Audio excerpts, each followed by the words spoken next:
Class 11th. Welcome to the online tutorial sessions for business studies.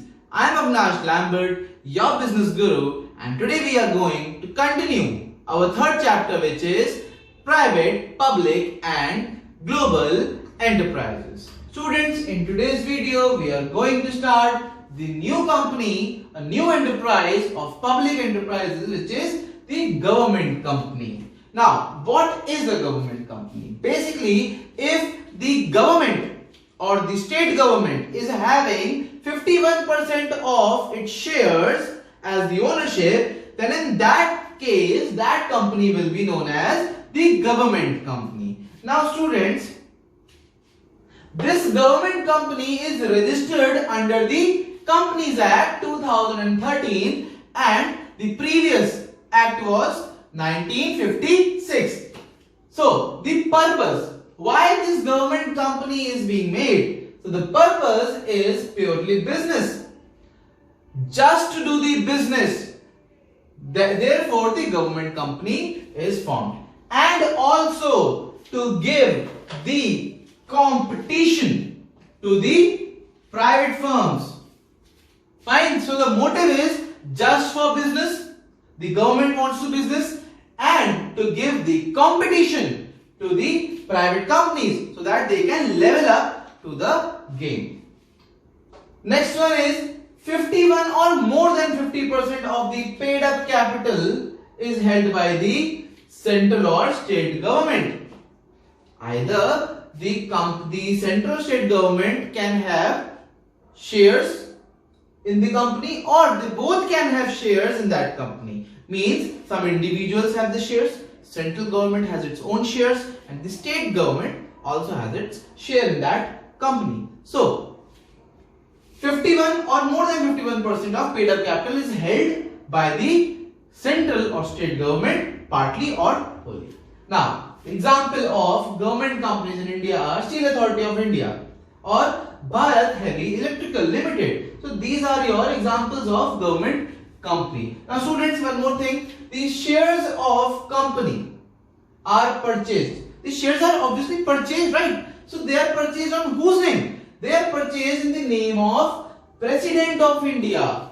Whoever at that moment is the President of India, on his name, those shares will be purchased for the company. So that is the government company. Now let's start with the features of the government company.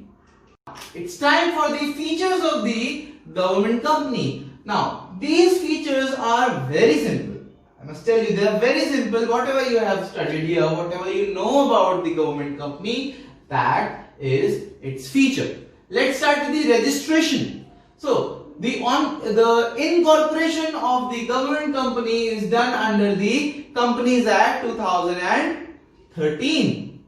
Second one, it has a separate legal entity. Separate legal entity means the owners are different personalities and the company has a separate entity. It means that the company can enter into contracts.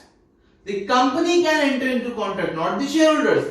The company can enter into the contracts or they can purchase property. The properties can be purchased in the name of that government company, right? And also they can file cases in court and also they can be sued. They can sue people and other people can sue this company. So that means it has a separate legal entity. Now let's talk about the ownership of the government company. So ownership, partly or completely by government.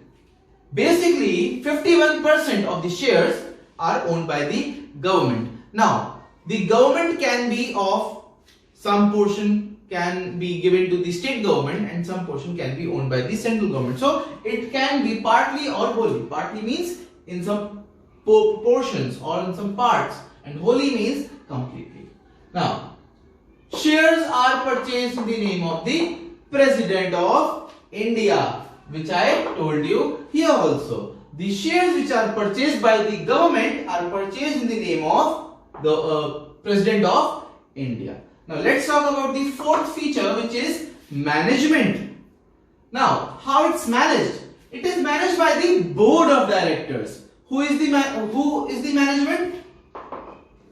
Board of directors. Who does the management? Board of directors. Now, these board of directors are nominated by the government. These board of directors are nominated. The name has been given for the board of directors by the government and other shareholders. Whoever is the shareholder and the government both nominate the name for the board of directors. Is that clear? Now, next one, ministerial control. Ministerial control means, is there any department or ministry of the government which controls the government company? Yes, it has a ministerial control. It means that the concerned ministry, whoever is the minister or whichever is their ministry for that company, appoints the directors. I told you, the government appoints the board of directors, or the ministry also controls the appointment of directors, and they also issue the directions, means how you have to do the work and in which direction you have to move. You have to work for the corporate sector, or you have to work for the agriculture sector. So there are different directions which they go on. So that direction is being given by the concerned minister, and they supervise also. They guide also. So that is the ministerial control. Yes, there is some concerned ministry which checks on the government company. They give the directions and they also supervise, and they sometimes appoint the director also. Next one is 6th, which is financial autonomy. Now, at least 51% of the capital of the company is contributed by the central state government, which you already know. That's the definition of government company, that 51 or more than 51% of the paid-up capital is held by the central or state governments. That's the core definition of the government company. So if there is something about the financial autonomy of government company, you just have to mention the 51% of the paid-up capital is being contributed or shared by the central or state government. Rest can be raised from the capital market. There is stock exchange and there are so many capital markets from where you can have the capital. Next one is efficient staff. Why? Because the recruitment and remuneration of the employees done independently. The recruitment process and the remuneration of those employees are done independently by the government company itself. Fine. If I have given the example of Steel Authority of India, then the Steel Authority of India will recruit, and according to their rules, they will give the salary to those employees. So the recruitment process and the remuneration of the employees are done independently by the government company itself, and the employees are not the civil servants. They are no civil services rules.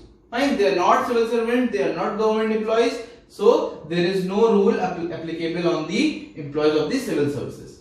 Now, the next one is accountability. One more thing, when we talk about the recruitment and remuneration done independently by that company, it means they will appoint or they will recruit the best they can have. There won't be some corruptions. Fine, because if there is my company, then I will appoint the best person which I will need. Fine, so therefore their staff is efficient. They recruit only those which they require. Therefore, the staff of the government company is efficient. Next one is accountability to the concerned ministry. They are accountable to the concerned ministry. Whoever is the minister of that department, the government company, they will report to the concerned ministry. How? By the annual reports. They present their annual reports, and these annual reports are presented and discussed in the parliament and in the state assembly. In both they can present. Fine. So annual reports are presented and discussed in the parliament or in the state assembly. Now students, that's all for this video. I hope you have understood the government company and the features of the government company. Now I want you all to take a very clear and neat screenshot so that you can complete your notes by today only. It's very important that you complete your notes on a daily basis so that the revision work can also be done side by side. Now students, that's all for today. Stay home, stay safe and see you soon.